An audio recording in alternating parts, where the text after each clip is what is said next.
અમિતભાઈ પડિયાર છે જે પોતે કોઠંબાના છે અને આ ભાઈ પોતે કુવેત ની અંદર વિદેશમાં હતા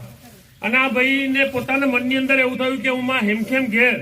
મારા પોતાના ઘેર કોઠંબા પહોંચી જાઉં હેમખેમ કોઈ રસ્તામાં અડચણ ના આવે કશું પણ ના થાય હેમખેમ પહોંચી જાઉં તો મારા દૂધની બોટલ ચડાવીશ તો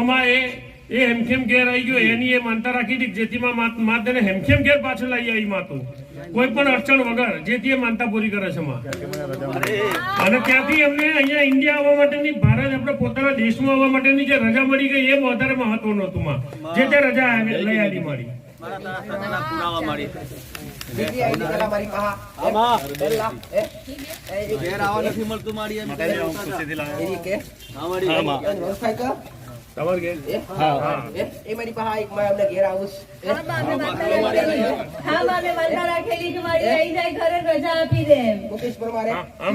માતંગ કીધું માં ઘેર બોલાવે ઘેર આવું